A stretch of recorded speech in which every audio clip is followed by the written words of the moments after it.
அனைவருக்கும் வணக்கம். வாசிப்பவர் சனா வெண்பா. கவி சக்கரவர்த்தி கம்பரின் கம்பராமாயணம் வாசிப்பை தொடர்கிறோம். ஆசிரியர் திருமிகு ஐயா வை. மு. கோபாலகிருஷ்ணமாச்சாரியார் அவர்கள் உரை எழுதிய கம்பராமாயணத்தின் பாலகாண்டம் தொடர்கிறது. கம்பராமாயணத்தை பாராயணம் செய்வோர் அனுசந்திக்கும் காப்பு முதலியன. கடவுள் துதி. ஒன்றாய் இரண்டு சுடராய் ஒரு மூன்றுமாகி, பொன்றாத வேதம் ஒரு நான்கொடு ஐம்பூதமாகி, அன்றாகி அண்டத்து அகத்தாகி இயப்புறத்துமாகி, நின்றான் ஒருவன் அவன் நீள் கலன் நெஞ்சில் வைப்போம். மாதுளங்கனியை சோதி வயங்கிரு நிதியை, வாசத் தாதுகு நறுமென் செய்ய தாமரை துணைமென் போதை, மோதுபார் கடலின் முன்னாள் முளைத்து நற்கரத்தில் ஏந்தும் போது, தாயாகத் தோன்றும் பொன்னடி போற்றி செய்வோம். கலிவிருத்தம். 1. நம்மாழ்வார் துதி. தருக்கை நீண்ட தயரதன் ரான்றரும், இருக்கை வேளத் திராகவன் ரன்கதை, திரிக்கை வேலை தரைமிசை செப்பிட, குருக்கை நாதன் குறைகழல் காப்பதே. விளக்கம்.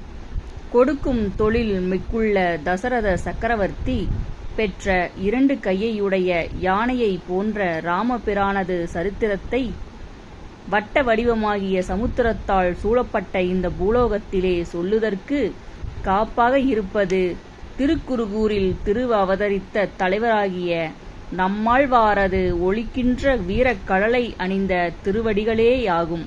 ராமபிரானது சரித்திரத்தை தொடங்கிய நாம் இந்நூல் இனிது முடியும் பொருட்டு நம்மாழ்வாரது திருவடிகளை சரணமாக பற்றுவோம் என்றவாறு விக்னேஸ்வருடைய ஸ்தானத்தில் விஸ்வக்சேனரை வணங்குவது ஸ்ரீ வைஷ்ணவர்களின் மரபு ஆதலாலும், நம்மாழ்வார் என்பவர் விஸ்வக்சேனருடைய அம்சம் ஆகையாலும் நம்மாழ்வாரை இந்நூலை தொடங்கும்போது வணங்குவதாக செய்யப்பட்டது. இந்த பாடல் அரக்கரால் உலகிற்கு நேர்ந்திருந்த துன்பங்களை போக்குமாறு சாக்ஷாத் தர்மமான பகவானை புதல்வனாக பெற்று தந்தவன் ஆதலின் தசரதனை தருக்கை நீண்ட தயரதன் என்றார். தசரதன் என்பதற்கு 10 திசைகளிலும் தடையின்றி செல்லவல்ல தேரை உடையவனென்று பொருள்படும். உலகத்தில் உள்ள வேளங்களை விட வேறுபாடு தோன்ற இருக்கை வேளத்து என்றார். ராகவன் ரகுவின் வம்சத்தில் பிறந்தவன். ரகு என்பவன் உலகம் முழுவதையும் தன் வல்லமையால் வென்று சர்வ சொத்தையும் தட்சிணையாக உடைய விஸ்வஜித் என்ற யாகத்தை செய்து பெரும் புகழ் படைத்த ஒரு சூரிய குலத்து அரசன். நம்மாழ்வார் என்பவர் வைணவ நெறியை பின்பற்றி பக்தியில் சிறந்து விளங்கிய 12 ஆழ்வார்களுள் ஒருவர். இவர் மாறன் சடகோபன் என்ற பெயரில் தமிழ்நாட்டில் தூத்துக்குடி மாவட்டம் ஆழ்வார் திருநகரியில் பிறந்தார். 4 வேதங்களையே தீந்தமிழில் பாடியதால் வேதம் தமிழ் செய்த மாறன் என்றே புகழப்படுகிறார். கம்பர் இயற்றிய சடகோபர் அந்தாதி எனும் நூலின் தலைவனும் இச்சடகோபனே ஆவார். விநாயகர் துதி. தலை செவி சிறு கட்டாழ்க்கை தந்த சிந்துரமுந்தாரை, மலை மதத்து அருக்கட் சித்திர வாரண முகத்து வாழ்வை, இளை இடை கலச கொங்கை இமகிரி மடந்தை ஈன்ற, குழவியை தொழுவன் என்பால் குறைவர நிறையவென்றே. அருசீராசிரிய விருத்தம். 2. அனுமான் துதி. அஞ்சிலே 1 பெற்றான், அஞ்சிலே 1 தாவி, அஞ்சிலே 1 ஆறாக ஆரியர்க்காக ஏகி, அஞ்சிலே 1 பெற்ற அணங்கு கண்டு அயலார் ஊரில், அஞ்சிலே 1 வைத்தான் அவன் எம்மை அழித்து காப்பான். பஞ்சபூதங்களுள் ஒன்றாகிய வாயு தேவனால் பெறப்பட்டு பஞ்சபூதங்களால் ஒன்றாகிய ஆகாயத்தின் வழியாக பஞ்சபூதங்களுள் ஒன்றாகிய சமுத்திரத்தை கடந்து ராமபிரானின் பொருட்டு ஒற்றனாக இலங்கைக்கு போய் பஞ்சபூதங்களுள் ஒன்றாகிய பூமி தேவி பெற்ற தெய்வ பெண்ணாகிய சீதா பிராட்டியை கண்டு செய்தி சொல்லிவிட்டு சத்துருக்களான அரக்கருடைய ஊராகிய இலங்கையிலே பஞ்சபூதங்களுள் ஒன்றாகிய நெருப்பை வைத்து வந்தவனான ஆஞ்சநேயன் கருணை செய்து காப்பான். ஆதலால் அந்த பெருமானை வணங்குவோம் என்பது குறிப்பு. எங்கெங்கு ராமபிரானது கீர்த்தனம் நிகழ்கின்றதோ அங்கெங்கெல்லாம் சிரத்தின் மேற்குவித்த கையனாய் ஆனந்த கண்ணீர் நிரம்பிய கண்ணனாய் அனுமான் நிற்பான் என்பதலால் ராமசரிதத்தை சொல்லும்போது அனுமானை காப்பாக கொண்டனர். ராமபிரானுடைய தேவியை கவர்ந்த ராவணனும் அவனை சேர்ந்த அரக்கரும் வசிக்கின்ற இடம் ராமனையே தெய்வமாக கொண்ட அனுமானுக்கு அயலார் ஊராகும். அஞ்சிலே ஒன்று என்ற ஒரு பொருளை கொண்ட தொடர் பலமுறை வந்தது சொற்பொருட்பின் வருநிலை அணி. வந்த சொல்லே மிகுந்து வருதல் தொல்காப்பியனார் ஏந்தல் வண்ணம் என்பர். 3. சரஸ்வதி துதி. புத்தகம் படிக மாலை குண்டிகை பொருள்சேர் ஞான வித்தகம் தரித்த செங்கை விமலையை அமலை தன்னை மொய்த்த கொந்தழக பார முகில் முளை தவள மேனி மைத்தகு கருங்கட் செவ்வாய் அணங்கினை வணங்கல் செய்வாம். சரஸ்வதி தேவி வாக்குக்கு உரிய தேவதை ஆதலாலும் பிரம்மதேவன் அருளினால் சரஸ்வதி தேவி ஸ்ரீ வால்மீகி முனிவனது வாக்கில் ஆவிர்பவித்ததனாலேயே ஸ்ரீ ராமாயணம் என்ற இந்த மகாகாவியம் தோன்றியதாலும் ராமாயணத்தை பாடத் தொடங்கிய கம்ப நாட்டாழ்வார்க்கும் காளிகா தேவி அருளினால் சரஸ்வதி தேவி பிரத்யட்சமாகி இருத்தலாலும் இந்த ராமாயணத்தை தொடங்கும்போது சரஸ்வதி தேவியின் வணக்கமும் செய்ய வேண்டுவதாயிற்று. புத்தகத்தை இடப்பால் கீழ்கரத்திலும் படிக மாலையை வலப்பால் மேல் கரத்திலும் குண்டிகையை இடப்பால் மேற்கரத்திலும் சின்முத்திரையை வலப்பால் கீழ்கரத்திலும் சரஸ்வதி தேவி கொண்டுள்ளன என அறிக. கல்வி தெய்வம் என்பது விளங்க புத்தகமும் ஜப மந்திரத்தை தொகையிட படிக மாலையும் ஆச்சாரமாயிருக்க கமண்டலமும் ஞானத்தை பலருக்கும் உபதேசிக்கும் தன்மை விளங்க ஞான முத்திரையும் கொண்டுள்ளனர். சரஸ்வதி தேவி ஞான முத்திரையாவது கட்டை விரல் நுனியையும் சுட்டு விரல் நுனியையும் ஒன்று சேர்த்து மற்றைய 3 விரல்களும் நேர் நிற்க வைக்கும் நிலையாம். விமலையை அமலை தன்னை என்ற தொடரில் விமலை என்பது தான் பரிசுத்தமானவள் என்பது பொருள். அமலை என்பது தன்னை அடைந்தாரை பரிசுத்தம் செய்பவள் என்றும் பொருள். இனி ஒரு பொருட்பன் மொழி என கொண்டு மிகவும் பரிசுத்தமானவள் என்று பொருள்படுக. 4. கம்பர் தனியன்கள். தராதலத்தின் உள்ள தமிழ் குற்றம் எல்லாம் அறாவும் அறமாயிற்றன்றே ராவணன் மேல் அம்பு நாட்டாழ்வான் அடி பணியும் ஆதித்தன் கம்ப நாட்டாழ்வான் கவி. விளக்கம்.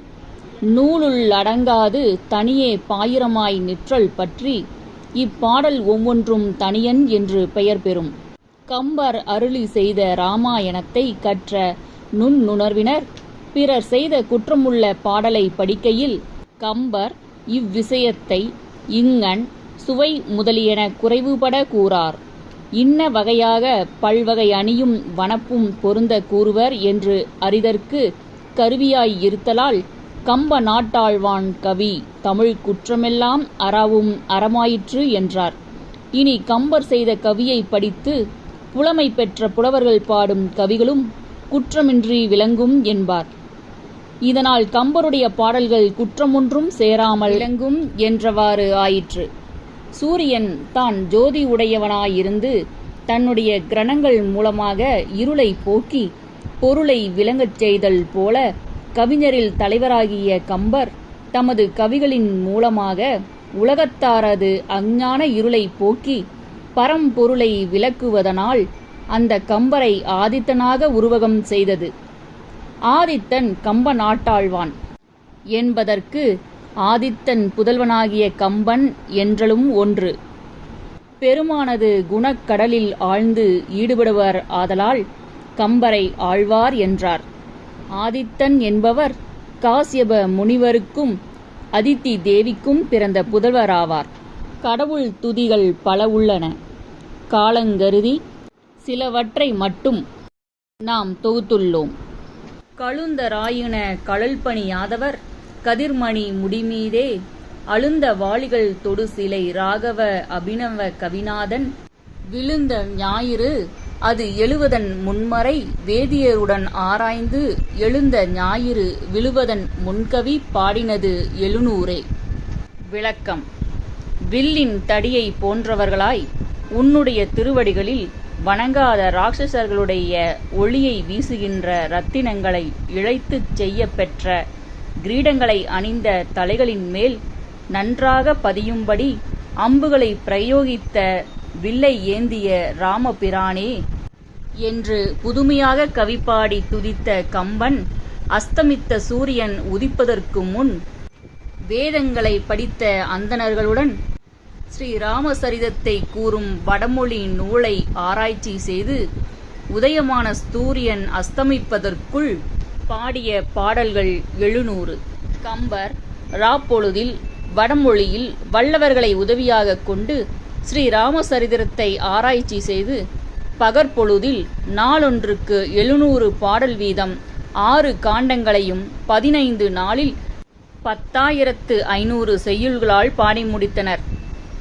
தேவர்கட்கு உத்தராயண காலமெல்லாம் பகல் பொழுதென்பதும் தட்சிணாயன காலமெல்லாம் ராப்பொழுது என்பதும் நூல் கொள்கை ஆதலால் இச்செய்யுளில் இரவு பகல் என்பன தேவமானத்தின்படியான அந்த 6 மாதங்களைக் காட்டும். உத்தராயண காலம் என்பது தை, மாசி, பங்குனி, சித்திரை, வைகாசி, ஆனி ஆகிய 6 மாதங்களும் உத்தராயண காலமாகும். அதாவது கதிரவன் தெற்கிலிருந்து வடக்கு நோக்கி செல்லும் காலமாகும். தேவர்களுடைய ஒரு பகல் பொழுது காலமாகும். மிகவும் புண்ணியமான காலம்.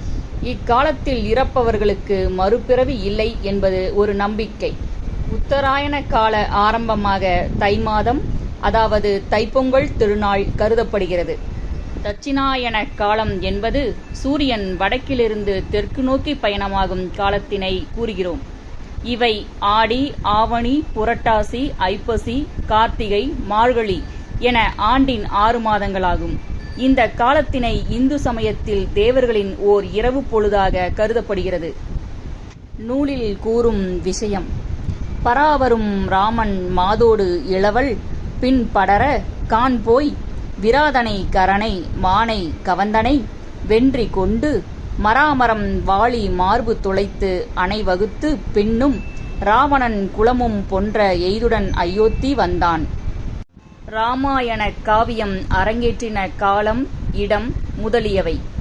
எண்ணிய சகாத்தம் 800 மேல் சடையன் வாழ்வு நன்னிய வெண்ணெய் நல்லூர் தன்னிலே கம்பநாடன் பண்ணிய ராம காதை பங்குனி உத்தரத்தில் கண்ணிய அரங்கர் முன்னே கவி அரங்கேற்றினானே. கணக்கிடப்பட்ட சாலிவாகன சகாப்தம் 807வது வருடத்திற்கு மேல் சடையப்ப முதலியார் வாழ்தல் பொருந்திய திருவெண்ணெய் நல்லூரிலே கம்பன் இயற்றிய ஸ்ரீராம சரித்திரமாகிய இராமாயணத்தை பங்குனி மாதத்து உத்தர நட்சத்திரத்திலே தியானிக்கப்படுகின்ற ஸ்ரீரங்கநாதனது சந்நிதியில் கவியை சபையிலே அரங்கேற்றினான். மாலையை சூடிய திருவரங்கநாதர் முன் கவி தான் செய்த பிரபந்தத்தை வித்வான்கள் பலரும் திரண்டுள்ள சபையில் கொணர்ந்து படித்து காட்டி அவரவர்கள் கேட்கின்ற ஆட்சேபங்கட்கெல்லாம் தக்க சமாதானம் கூறி அந்த புலவர்களால் குற்றமில்லாது என்று அங்கீகரிக்குமாறு செய்தார். இப்பகுதி இத்துடன் நிறைவடைகிறது. நூலின் அத்தியாயங்களை தொடர்ந்து கேட்க சனா வெண்பா வலையொலி அலைவரிசையை பதிவு செய்யுங்கள். சனா வெண்பா தொடர்வாள். நன்றி, வணக்கம்.